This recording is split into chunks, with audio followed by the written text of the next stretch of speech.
Assalamualaikum warahmatullahi wabarakatuh. Kami dari kelompok 9 akan menjelaskan materi mengenai tingkat kesukaran dan daya beda.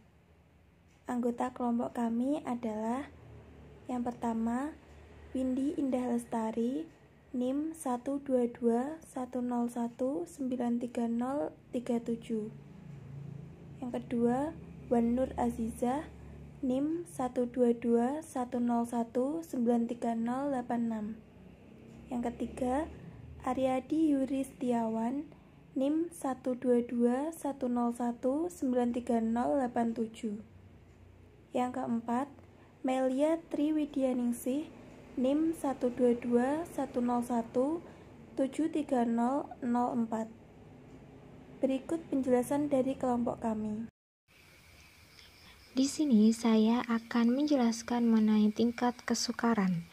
Pengertian tingkat kesukaran.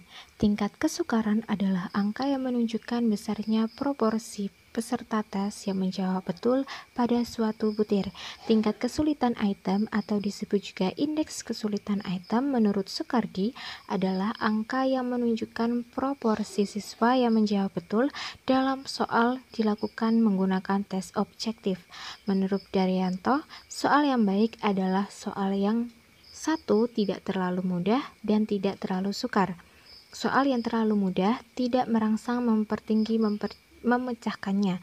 Sebaliknya, soal yang terlalu siswa untuk usaha, siswa sukar akan menyebabkan siswa menjadi putus asa dan tidak mempunyai semangat untuk mencoba lagi karena di luar jangkauannya. Dari beberapa pendapat di atas, dapat disimpulkan bahwa tingkat kesukaran soal adalah angka yang menunjukkan bahwa apakah soal yang diujikan termasuk mudah, sedang, ataupun sukar. Selanjutnya adalah cara menentukan tingkat kesukaran. Perhitungan tingkat kesukaran soal adalah pengukuran seberapa besar derajat kesukaran suatu hal. Jika suatu soal memiliki tingkat kesukaran seimbang atau proporsional, maka dapat dikatakan bahwa soal tersebut baik. Suatu soal hendaknya tidak terlalu sukar dan tidak pula terlalu mudah. Mengukur taraf kesukaran butir diukur melalui skor butir yang dihasilkan dari jawaban peserta tes. Semakin banyak peserta tes yang menjawab butir dengan benar, maka butir tersebut semakin mudah, dan sebaliknya, semakin sedikit peserta tes yang menjawab butir itu dengan benar, maka semakin sukar butir tersebut. Peserta didik yang dapat menjawab butir soal dengan benar menunjukkan kemampuan peserta didik tersebut. Artinya, butir sesukar apapun jika dapat dijawab dengan benar, maka menunjukkan bahwa kemampuan sama dengan tingkat kesukaran butir. Nah, selanjutnya kita akan disajikan mengenai rumus yang digunakan untuk mengukur kesukaran butir sebagai berikut. Tingkat kesukaran butir atau TKB sama dengan XI per XI max. Keterangannya, XI merupakan rata-rata skor butir ke I atau skor butir ke berapa kesekian, seperti itu. Untuk XI max merupakan skor maksimum tiap butir soal. Skor maksimum merupakan skor yang ditetapkan oleh pembuat soal untuk setiap butir. Biasanya, skor tersebut dicantumkan dalam rubrik penilaian. Butir dengan tingkat kesukaran di sekitar 0,5 sudah dianggap sebagai butir yang cukup baik. Maka, kriteria kesukaran butir sebagai berikut. Interval skor tingkat kesukaran untuk 0,00 sampai 0,30 dengan kategori tingkat kesukaran yakni sukar. 0,31 sampai 0,70 merupakan tingkat sedang, sedangkan 0,71 sampai 1,00 merupakan kategori tingkat mudah. Selanjutnya, menghitung tingkat kesukaran soal bentuk objektif. Untuk menghitung tingkat kesukaran soal objektif dapat digunakan dengan dua cara, yakni cara pertama menggunakan rumus tingkat kesukaran. TK sama dengan WL plus WH per NL plus NH kali 100%. Keterangannya, WL sama dengan jumlah peserta didik yang menjawab salah dari kelompok bawah, WH sama dengan jumlah peserta didik yang menjawab salah dari kelompok di atas, NL sama dengan jumlah kelompok bawah, NH sama dengan jumlah kelompok atas. Sebelum menggunakan rumus di atas, harus ditempuh terlebih dahulu menggunakan langkah-langkah sebagai berikut. Yang pertama, menyusun lembar jawaban peserta didik dari skor tertinggi sampai skor terendah. Yang kedua, mengambil 27% lembar jawaban dari atas yang selanjutnya disebut kelompok atas atau higher group dan 27% lembar jawaban dari bawah yang selanjutnya disebut kelompok bawah atau lower group, sisa sebanyak 46% disisihkan. Yang ketiga, membuat tabel untuk mengetahui jawaban benar atau salah dari setiap peserta didik, baik untuk kelompok atas maupun kelompok bawah. Jika jawaban peserta didik benar, diberi tanda plus, sebaliknya jika jawaban peserta didik salah, diberi tanda minus. Selanjutnya, menghitung tingkat kesukaran untuk soal bentuk uraian. Cara menghitungnya adalah dengan menghitung berapa persen peserta didik yang gagal menjawab benar atau ada di bawah batas lulus atau passing grade untuk tiap-tiap soal. Untuk menafsirkan tingkat kesukaran soalnya dapat digunakan kriteria sebagai berikut. 1. Jika jumlah peserta didik yang gagal mencapai 27% termasuk rendah.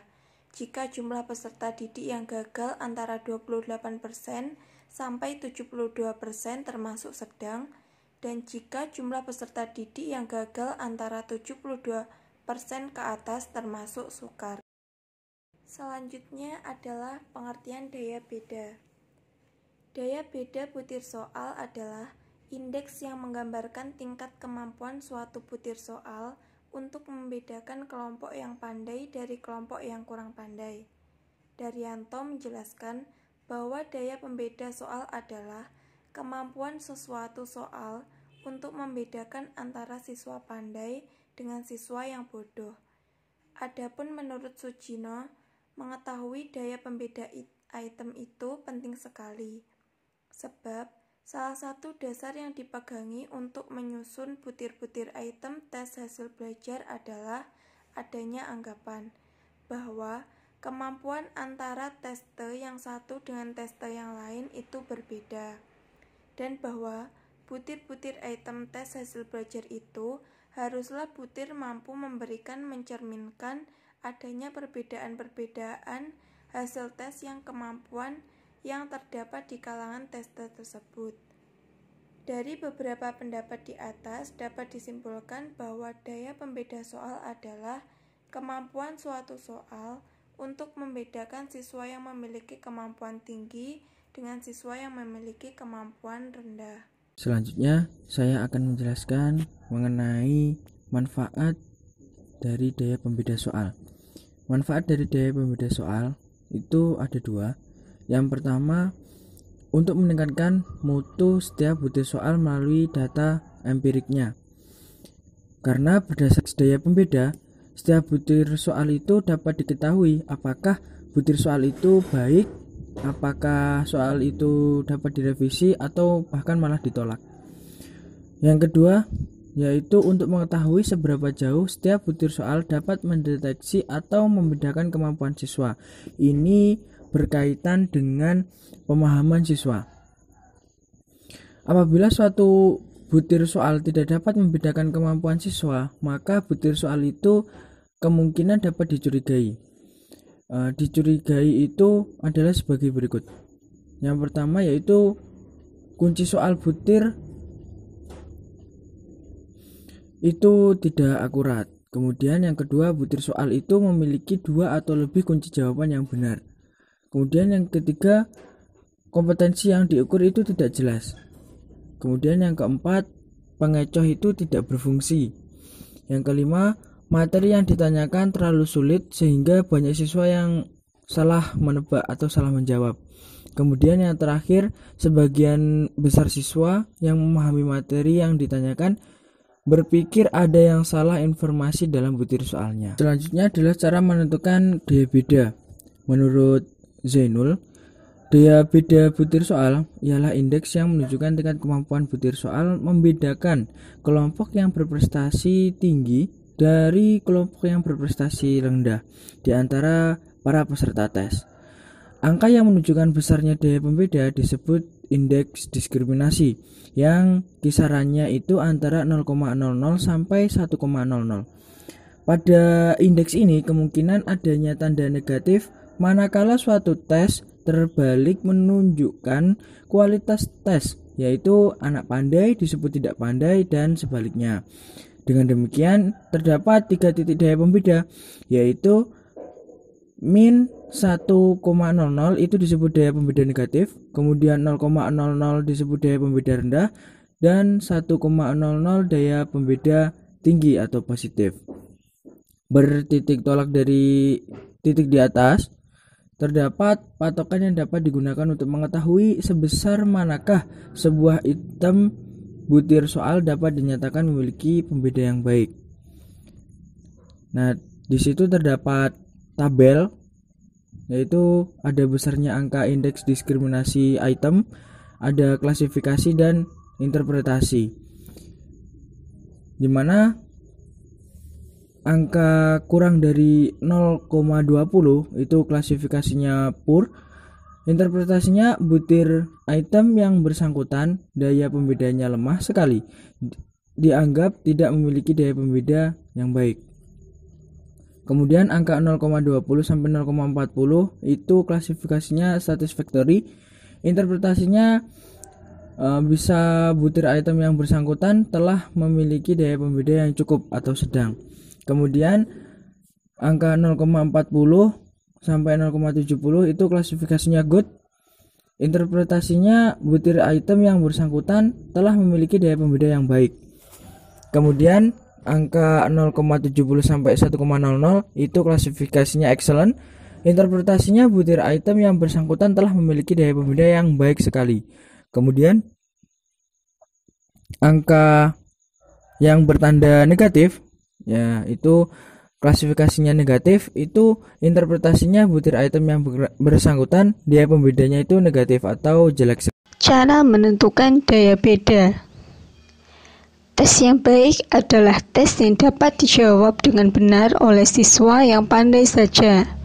Contohnya, jika suatu kelompok anak yang berprestasi tinggi dapat menjawab dengan benar suatu tes, dan seluruh atau hampir suatu kelompok yang berprestasi rendah menjawab salah, dikatakan bahwa soal itu memiliki indeks diskriminasi terbesar. Sebaliknya, jika kelompok yang berprestasi rendah seluruhnya menjawab soal dengan benar, sedangkan kelompok berprestasi tinggi menjawab dengan salah, maka indeks diskriminasi soal tersebut negatif 1,00.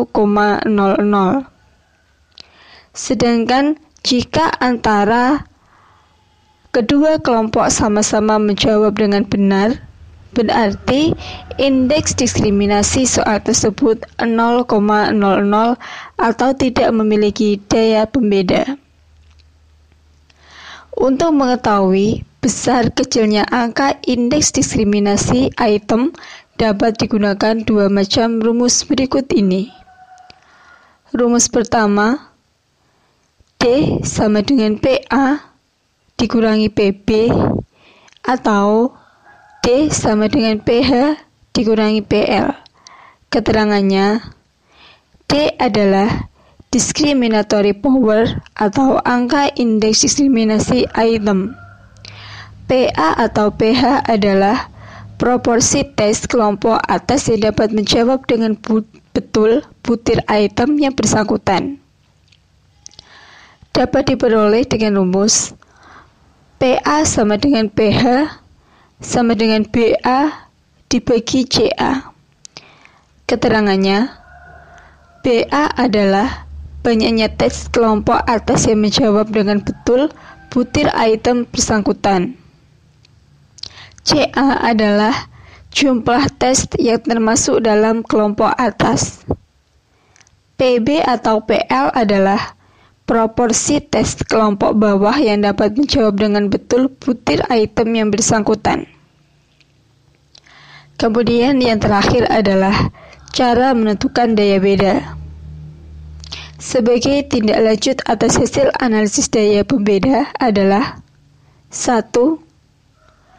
butir-butir item yang sudah memiliki daya pembeda, baik satisfactory, good, dan excellent, hendaknya dimasukkan dalam bank soal dan dapat dikeluarkan lagi pada tes berikutnya karena kualitasnya sudah cukup memadai.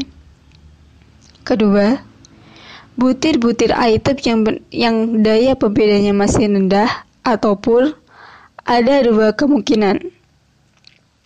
Kemungkinan yang pertama, ditelusuri untuk kemudian diperbaiki, dan setelah diperbaiki dapat diajukan lagi dalam tes hasil belajar yang kemudian dianalisis lagi apakah meningkat atau tidak.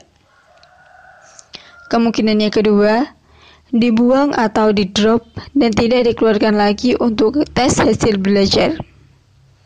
Kemudian yang ketiga, khusus butir-butir item yang ada indeks angka diskriminasi, itemnya bertanda negatif, sebaiknya pada tes hasil belajar tidak usah dikeluarkan lagi, sebab butir yang demikian kualitasnya sangat jelas. Tes yang pandai lebih banyak menjawab salah ketimbang tes yang tidak pandai. Justru hanya sedikit yang menjawab salah. Terima kasih, sekian dari penjelasan kelompok kami. Mohon maaf apabila ada perkataan yang kurang berkenan. Wassalamualaikum warahmatullahi wabarakatuh.